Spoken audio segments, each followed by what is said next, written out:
მოგესალმებით, ეს არის გადაცემა ქალისხმა მაყურებელმა უკვე იცის, რომ ჩვენ პროექტის ფარგლებში ვაკვირდებით გენდერული საბჭოების მუშაობას, ასევე მონიტორინგს უწევთ მედია საშუალებებს. სწორედ პროექტის ერთ-ერთი მონაწილე ლიკა თოთლაძე არის ჩვენი გადაცემის სტუმარი, ის აკვირდებოდა მედია საშუალებებს და თავად გვეტყვის თუ რა მდგომარეობაა ამ კუთხით. ლიკა, ვიდრე მედიაზე გადავალთ, შენ ასევე ცდილობდი გენდერული საბჭოების სხდომებზე დასწრებას. რამდენად გაქვთ კომუნიკაცია და როგორ თუ ჩატარდა ეს ხდომა და თუ ცდილობა, ანუ როგორ დასრულდა ამ შესახებ რომ გითხრათ. მოგესალმებით, მადლობად გიხდით რომ მომიწვიეთ გადაცემაში. რაც შეეხება გენდერული საბჭოების ხდომას, რომ დავსწრებოდით და ინფორმაცია გქონოდა ამის შესახებ, კონკრეტულად დღემდე არა გვაქვს ინფორმაცია და არ დავსწრები რო ვართ და არც ის ვიცით, როდის ჩაინიშნება. ანუ არ გაგებინებენ რომ დავაკონკრეტოთ, თქვენ უკავშირდებით? ჩვენ დავუკავშირით, მაგრამ ვერ გავიგეთ როდის იყო კონკრეტულად ჩანიშნული. ან როდის იქნება. ანუ დღემდე არ გვაქვს პასუხი. თვითონაც არ გქონდათ ჯერ ინფორმაცია თუ სავარაუდოდ. ან არ ტარდება და იმასაც არ ეძახიან რომ არ ტარდება. აი ამ საანგარიშო პერიოდს გულისხმობთ ბოლო ერთ თვეს ალბათ. ანუ არ ჩატარებულა? არ ჩატარებულა და შესაბამისად არ დავსწრებივართ არც. კი ბატონო, რაც შეეხება მედიას, ამაზეც რომ გითხრათ რა გამოიკვეთა აი ამ საანგარიშო პერიოდში, მაყურებელმა ალბათ იცის რომ ჩვენ ვაკვირდებით მუნიციპალურ გაზეთებსაც, ასევე სხვა მედია საშუალებებს, როგორც ბეჭდურ, ისე სატელევიზიო და ონლაინ მედიებს, რომ გითხრათ აი ამ მონიტორინგის შედეგები ამ ერთი თვის განმავლობაში. ამ ერთი თვის განმავლობაში ანუ ვაკვირდებით შიდა ქართლის რეგიონებს, როგორც მედიას, ასევე სატელევიზიო მედიასაც. ძირითადად გამოკვეთილია ის პრობლემები, რომლებიც სოფლებს აწუხებს და ის შედეგები გაკეთდა თუ არა სოფელში, ეს პრობლემები მოგვარდა თუ არა. არის ასევე გენდერული პრობლემებიც ძირითადად, მაგრამ გარკვეულ ეტაპზე რაღაც პროცენტით ცდილობთ და ისინიც ცდილობენ რომ დაბალანსდეს როგორც სოფლის მოსახლეობის ქალებში, ასევე საკრებულოს ხდომებზეც, რასაც ვაკვირდებოდით, ჩანდა რომ გამოკვეთილი იყო. შენ ამ შემთხვევაში საუბრობ კონკრეტულ მედიაზე, ხო? თუმცა პრობლემები და გამოწვევები არის ამ შემთხვევაში კონკრეტულ მედიაზე, თუმცა მის გარდა აკვირდებით კიდევ ყველა მედია საშუალებას, ხო, რაც შიდა ქართლში არის. შიდა ქართლის. აი რა კონკრეტულად რა საკითხებზე მაგალითად უფრო პოლიტიკურ თემებს გულისხმობთ, აი მაგალითად როდესაც არის გამოკითხვები თუნდაც, ან თუ შუქდება გენდერული საკითხები ხშირად, ან რაღაცა ქალების წასახალისებლად მაგალითად მათ შესახებ მნიშვნელოვანი დიდი სიხშირით არ გამოირჩევა ეს დაკვირვებებიც, მაგრამ ძირითადად ამ პერიოდიდან რასაც ვაკვირდებით, უფრო მეტად წამოწეულია წინა პლანზე გენდერული საკითხებიც, არის ქალთა წახალისების მხრივ მაგალითად და ჩვენს გაზეთშიც იყო დაბეჭდილი წარმატებული ქალების როლი და ასევე სოფლებშიც დიდი ყურადღება ექცევა ამ გარკვეულ პერიოდში. თვითონ ქალები მოიღეს ხმა, ასე რომ ვთქვა და წამოიწეს თავის წინა პლანზე. სხვა მედია საშუალებებზეც რომ ვისაუბროთ, ხო, ყველას აკვირდებით, როგორც უკვე ვთქვით, როგორი არის სურათი, რა მდგომარეობა ამ კუთხით და ძირითადად რა კონტექსტში ხდება ქალების გაშუქება და მათ შესახებ ინფორმაციების გავრცელება. ქალები ძირითადად როგორც ასე გვხდება, არის ძირითადად პედაგოგები არიან ქალები, რომლებიც ანუ გამოკითხვის შედეგებიც მათი იდება ხოლმე ძირითად შემთხვევაში.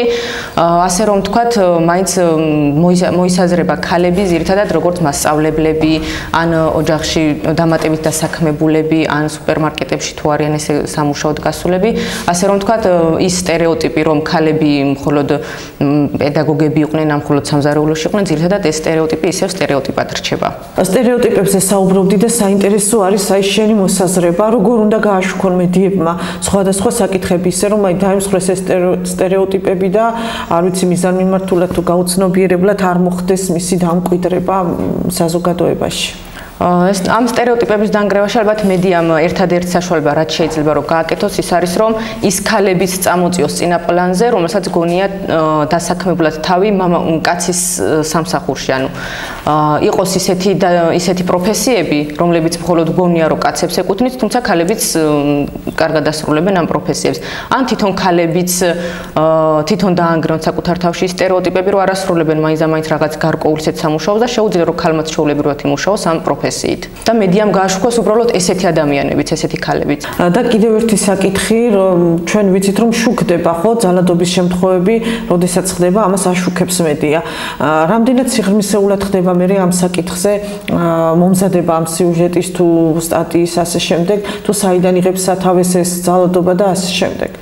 ესეთი ფაქტი ამ დაკვირვების პერიოდის განმავლობაში არ ყოფილა, თუმცა ესეთი სიღრმისეული გამოკვლევა, ანუ სხვა ისეთი არ მქონია და არც მახსოვს. ანუ არის კონკრეტულად სიტუაცია მოხდა, გაშუქდა, მაგრამ იქვე მთავრდება ეს ყველაფერი და სიღრმისეული გამოძიებაც არ მოყვება შედეგად ამას. შენ როგორ წარმოგიდგენია ამ საკითხების გაშუქება?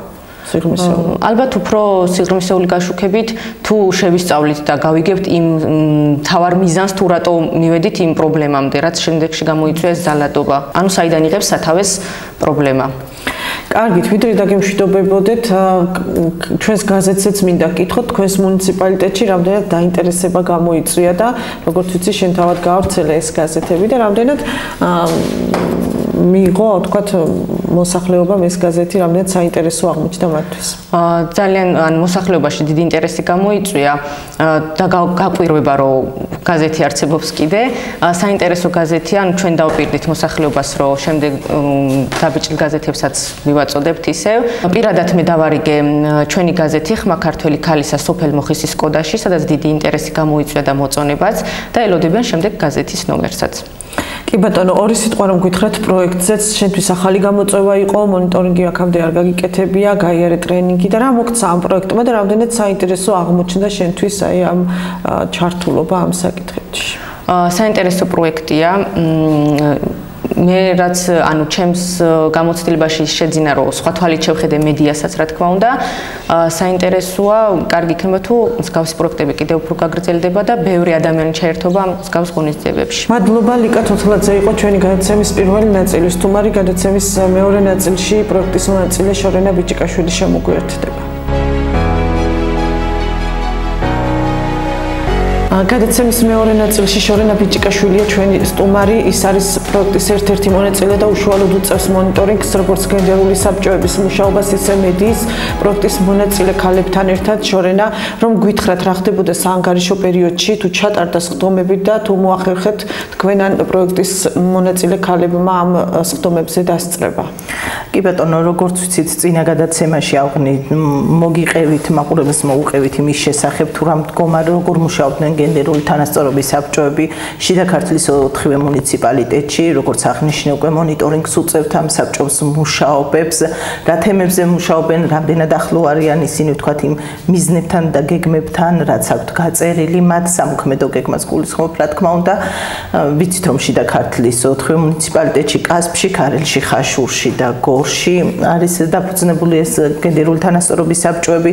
მოდი თანმიმდევრულად მივყვები წინა გადაცემაში ჩვენ ვისაუბრეთ, რომ არც ერთგან არ იყო ჩატარებული ეს სხდომები, თუმცა იყო გარკვეული საკრებულოები, რომლებსაც ჰქონდათ უკვე რამდენიმე თვით ადრე ჩატარებული. მოდი დავიწყებ გორიდან. გორს ჰქონდა მაისის თვეში ჩაატარა სხდომა, გარკვეული საკითხების 6 საკითხი იყო სულ წარმოდგენილი, ამაზე ჩვენ ქართულმა მედია ჯგუფმა მოამზადა სიუჟეტიც. მათ ჰქონდათ ასეთი ინიციატივა, რომ დევნილთა დასახლებებში შეექმნათ საინიციატივო ჯგუფები, სადაც იქნებოდნენ ბუნებრივია ქალები ძირითადად, როგორც საბჭოს წევრებმა აღნიშნეს, მათი მიზანი იყო, რომ თქვათ მოსახლეობის ჩართულობა უფრო მეტი ყოფილიყო, კონკრეტულად კი მომავალი წლის ბიუჯეტის დაგეგმვისას. ნუ გარკვეულწილად მათ ისაუბრეს იმ მიზნებზეც, იმ გეგმებზეც, რაც აქვთ გაწერილი. ასე ვთქვათ, გორი თანმიმდევრულად მისდევს ვთქვათ ამ გეგმას მეტნაკლებად. შემდეგ მოგეტყვით ქარელზე, ქარელში არაფერი არ შეცვლილა, არც დღემდე არც ვიცით, როდის ჩატარდა ბოლო სხდომა, როდის აპირებენ ჩატარებას, რა გეგმა აქვს, რა მიზნები აქვს. ანუ თქვენ გადიხართ კონტაქტზე? ბუნებრივია, ამასაც აღნიშნავ. ჩვენ მოვითხოვეთ როგორც წერილობით, სატელეფონო ზარებითაც, თუმცა გვპირდებიან გაგაგებინებთ, თუმცა კითხვებზე პასუხებს ვერ ვიღებთ. რაც შეეხება ხაშურის საკრებულოს თავმჯდომარე, რომელიც ასევე გენდერული თანასწორობის საბჭოს თავმჯდომარე არის, აღნიშნა მან, რომ ჩვენ უკვე მესამედ ვატარებთ სხდომასო, რომელიც დაანონსა ივნისის ბოლოს, ივლისის დასაწყისში, თქვა რომ მათ აქვთ ინიციატივა რომ ქალთა ოთახების შექმნან, ამაზე მაყურებელს ვრცლად კიდევ მოუყვებით სხვადასხვა სიუჟეტებში თუ სტატიებში და ეს ქალთა ოთახები ნიშნავს, როგორც აღნიშნეს, ეს არის თქვათ შეიქმნება ოთახები, სადაც ქალებს მუნიციპალიტეტში მცხოვრებ ქალებს სხვადასხვა მიმართულებით დაეხმარებიან. ეს არის თქვათ იგივე სივის წერას ასწავლიან, თუნდაც თქვათ პროექტების წერას და ასე შემდეგ. ეს მხოლოდ ხაშურის მუნიციპალიტეტში. ეს ხაშურის მუნიციპალიტეტში და მათივე ინიციატივაა, პარლამენტის წევრის ნინო წილოსანის ინიციატივაა, როგორც აღნიშნეს მათ. ყველაზე მოცულობითია, ყველაზე 50-მდე წევრი არის გენდერული თანასწორობის საბჭოში. აქ შედიან არასამთავრობოები, რიგითი მოქალაქეები, საკრებულოს წევრები, მერიის თანამშრომლები, კი ბატონო.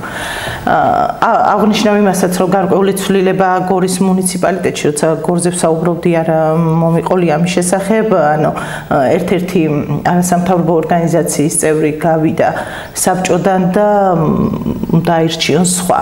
ესეც ცვლილებაც სიახლეა, როგორც თვითონ აღნიშნეს, რაც შეეხება კასპს, იგივე მდგომარეობაა თითქმის როგორც ქარელში, მათაც არ აქვთ პასუხები, როდის ჩატარდა ბოლო, როდის ჩატარდება, მათ ჩვენ ვერც ის დებულება, ვერც ის გეგმა ნახეთ თუნდაც ატვირთული საკანონმდებლო მაცნეზე, რომელიც თქვათ რა გეგმით უნდა იმუშაონ მათ. ინფორმაცია არ გვაქვს, არ აქვთ ასევე ჩვენი პროექტის მონაწილე ქალებს და არც მოქალაქეებს. ანუ ჩვენ უკვე ვიცით ხომ, თქვენც აღნიშნეთ, რომ თქვათ 4-ვე მუნიციპალიტეტში ყავს ოროლი წარმომადგენელი პროექტის მონაწილეები. ისინი რა თქმა უნდა ბუნებრივია, ისინი აკონტროლებენ ამას. ჩვენ სხვათა შორის მოსახლეობასაც ვკითხეთ, რომ რამდენად აქვთ ინფორმაცია რა არის ეს გენდერული თანასწორობის საბჭოები და მათ არ იციან. საინტერესოა ეს ქალთა ოთახები აღნიშნეთ და როგორ გავრცელებენ ინფორმაციას, როცა სხდომების შესახებ არ აქვთ მოსახლეობას და თვითონ ამ ნაკლებად ვინც ატარებს ინტერნეტის საშუალებით ისევე. კი, და ეს ქალთა ოთახების შესახებ როგორ უნდა მიაწვდინო ხმახო ესეც საინტერესოა, ამასაც მივაძევნებთ თვალსაჩინებლად. კი ბატონო, მე ვიტყვი იმას, რომ ჩვენი პროექტის მონაწილე ქალები, რომლებიც უკვე გადამსადდნენ ამ პროექტის ფარგლებში გენდერულ საკითხებზე, მათ უკვე საკუთარ თემში, საკუთარ დასახლებებში შეიტანეს ეს ინფორმაცია და მეტნაკლებად უკვე იციან რა არის გენდერული თანასწორობის საბჭო და რატომ არის მნიშვნელოვანი რომ ჩაერთონ მუშაობაში. აღნიშნავ იმასაც, რომ მანამდე რეგიონში ასეთი პროექტი არ ყოფილა, გულისხმობ იმას, რომ მონიტორინგი არავის გაუწევია გენდერული თანასწორობის საბჭოს მუშაობაზე და ლოგიკურია ფიქრობთ იმას, რომ რადგან აქამდე მონიტორინგი არ იყო, შესაბამისად ისინი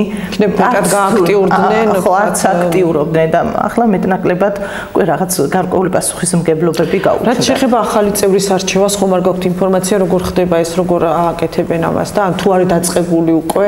თვითონ შეუძლიათ რამდენადაც ვიცი, არასამთავრობო ორგანიზაციებს წარადგინონ ერთ-ერთი კანდიდატი. ამ პერიოდის განმავლობაში იყო შემოთავაზება ქართული მედია ჯგუფის წევრებზეც, ქართულ მედია ჯგუფს შესთავაზეს, რომ გამხდარიყვნენ, თქვათ, არასამთავრობო, როგორც არასამთავრობო ორგანიზაცია, წარმომადგენლობა ყოლოდა გენდერული თანასწორობის საბჭოში, ეს გორზია საუბარი, რა თქმა უნდა, თუმცა ჩვენ უარი განვაცხადეთ, იქიდან გამომდინარე, რომ ჩვენ ვახორციელებთ მონიტორინგს, ასე ვთქვათ, ზედამხედველობას უწევთ საბჭოს მუშაობას და აქედან გამომდინარე, ჩვენ არ ჩავთვალეთ საჭიროდ, რომ ვიყოთ ამ საბჭოს წევრები. რაც შეეხება კასპს, როგორც ვიცი, ქართული მედია ჯგუფის წარმომადგენლები იყავით კასპის მუნიციპალიტეტში და ეცადეთ ამ საბჭოს წევრებთან შეხვედრას.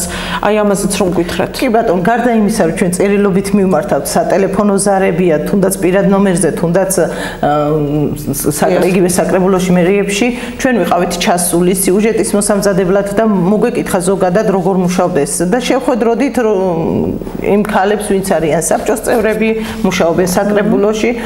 მიუხედავად იმისა, რომ ჩვენ გქონდა ჩანიშნული შეხვედრა, გაურკვეველი მიზეზები, გაურკვეველი პირადი მიზეზები დაასახელეს მათ, რომ და ისინი იმ დათქმულ დროს არ დაგხვდნენ იქ და მე როდესაც ვკავშირდებოდით, ბოდიშებს ეხდნენ პირად მიზეზებს ასახელებდნენ. ეს ნიშნავს ყველაფერი იმას, რომ უპასუხისმგებლოდ თამამად შემიძლია ვთქვა, რომ პასუხისმგებლობის გარეშე პასუხისმგებლოდ ეკიდებიან თუნდაც ამ გენდერული თანასწორობის საბჭოს მუშაობას კომუნიკაცია რამდენად ადვილად ხდება სიუჟეტზე ვერ ვამზადებ თუნდაც კონკრეტული სიტყვიერად მაინც გაწვდიან ინფორმაცია არა სამწუხაროდ არ სიტყვიერად ეს კასპის მუნიციპალიტეტშია პრობლემა თუ სხვა მუნიციპალიტეტი ქარელი და კასპი ძირითადად პროექტი როგორც ვიცი უკვე ორ თვეში დასრულდება და საინტერესოა აი ამ ორი თვის განმავლობაში რა გეგმები გაქვთ ასევე პროექტის დასრულების შემდეგ ერთი ცხადია მაყურებელმა იცის რომ მონიტორინგის შედეგებს უკვე ცლად წარუდგენ საზოგადოებას და რა გეგმა გაქვთ კი ბატონო ჩვენ როგორც აღნიშნე მონიტორინგის შედეგებს საბჭოების მუშაობის თქვათ ასე ანგარის შევაჯამებთ თქვათ ამ თვეების განმავლობაში როგორ ხდებოდა ეს დაკვირვება გავგზავნით სარეკომენდაციო წერილებს 4-ვე მუნიციპალიტეტში გენდერული თანასწორობის საბჭოებში და მე უფრო ვრცელი პრეზენტაცია გვექნება, სადაც ასევე როგორც აღნიშნე მედიის და გენდერული თანასწორობის მედიის მონიტორინგის შედეგებს და გენდერული თანასწორობის საბჭოების მუშაობის, ასე ვთქვათ, მონიტორინგსაც შევაჯამებთ და ფართო საზოგადოებას უკვე ანგარიშს წარუდგენთ. რაც შეეხება გაზეთს ხმა ქართველი ქალისა, მაყურებელმა იცის რომ ის უკვე რამდენიმე თვეა გამოდის და იბეჭდება ძალიან საინტერესო ისტორიები ქალების შესახებ. ამ გაზეთს ერთ რომ გითხრათ რა გამოხმაურება მოყვა როგორ ხდება გავრცელება და თავისუფლად შემიძლია ვთქვა რომ არც ველოდით იმხელა გამოხმაურება მოყვა. ანუ ამ ხელა მოლოდინიც არ ქონდა, იმიტომ რომ თითქოს მონატრებულები არიან ამ ბეჭდურ მედიას და ეს გაზეთები გავრცელდა საოკუპაციო ხასთან ჩვენ მე იმდენად მოგვაწოდეს ჩვენმა წარმომადგენლებმა, პროექტის მონაწილეებმა, ფოტოებიც კი როგორ კითხულობენ ამ გაზეთებს და სხვათა შორის გვეკითხებიან ხოლმე კიდევ როდის გამოდის შემდეგი ნომერი. როგორც აღნიშნე, ქალებს მიეცათ საშუალება, გოგოებს მიეცათ საშუალება, რომ საკუთარი შემოქმედება, საკუთარი რაღაც ინტერესები და ყვებით სხვადასხვა ქალებზეც ხომ რომლებიც მეწარმეა თუ ასე შემდეგ და ასე შემდეგ არიან და მათ თქვათ მათ შესახებ უფრო მეტი იგებს და აი როგორც აღნიშნე კი და ეს მონატრებული იყო და მიხარია რომ აი საოკუპაციო ხაზი თითქმის აღარ არსებობს ბეჭდური მედია სოფლებში ნაკლებად არის ხელმისაწვდომი ეს და მით უმეტეს ქალების სასიხარულო იყო რომ ჩემთვისაც მოულოდნელობა იყო როდესაც ვნახე ეს ფოტოები. მადლობა. ეს იყო გადაცემა ქალის ხმა, ვიდრე დაგემშვიდობებით მაყურებელს მინდა უთხრა რომ თუ ფლობთ საინტერესო ინფორმაციას ქალების შესახებ მოგვაწოდეთ ეს ინფორმაციები და ჩვენ ვეცდებით რომ ის დავბეჭდოთ გაზეთის ფურცლებზე. მე გემშვიდობებით მომავალ შეხვედრამდე.